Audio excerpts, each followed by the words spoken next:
দেশের পরিস্থিতি খুব দ্রুতই স্বাভাবিক হবে বলে কূটনীতিকদের আশ্বস্ত করেছেন পররাষ্ট্রমন্ত্রী। যুক্তরাষ্ট্র, যুক্তরাজ্য, চীন, ভারত সহ 40টিরও বেশি দেশের রাষ্ট্রদূত ও আন্তর্জাতিক মিশন প্রধানদের দেশের বর্তমান পরিস্থিতির ব্যাখ্যা করে একথা বলেন তিনি। স্বাভাবিক জীবনযাত্রা ব্যাহত হওয়ায় কূটনীতিকদের কাছে দুঃখ প্রকাশ করেন তিনি। আরও জানাচ্ছেন ঝুমুর বাড়ি।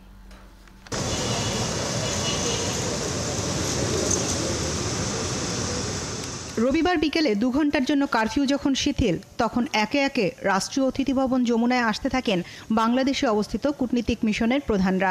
যুক্তরাষ্ট্র, যুক্তরাজ্য, চীন, ভারত, পাকিস্তান, রাশিয়া সহ বিভিন্ন আন্তর্জাতিক সংস্থার প্রধানরাও যোগ দেন এই কূটনৈতিক ব্রিফিংয়ে। তাদের সামনে তুলে ধরা হয় বাংলাদেশে চলমান সহিংসতার নানা চিত্র। বর্ণনা করা হয় কিভাবে ধর্মীয় সন্ত্রাসীরা দেশের চলমান আন্দোলনকে কেন্দ্র করে সহিংসতা তৈরি করছে। পাশাপাশি কোটা প্রসঙ্গে আদালতের রায়ও জানানো হয় তাদের। The government understands the anxiety and concerns that might have surfaced among the diplomatic community and the inconvenience caused due to interruption of the internet connectivity and temporary movement disruptions. Conversation, record of the telephone conversation was given.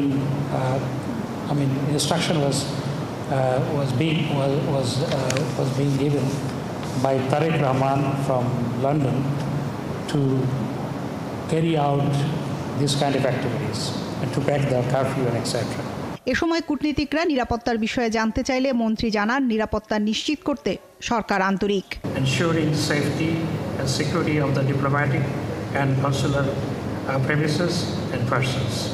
We regret the disruption of the free movement and regular consular functions due to unavoidable circumstances.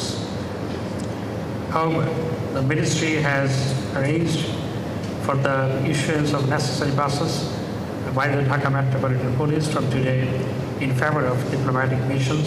ইতিমধ্যে ভারত, যুক্তরাষ্ট্র, যুক্তরাজ্য সহ কয়েকটি দেশ তার নাগরিকদের বাংলাদেশ ভ্রমণ এবং চলাচলের উপর সতর্কতা জারি করেছে। ঝুমুর বাড়ি, 71, ঢাকা।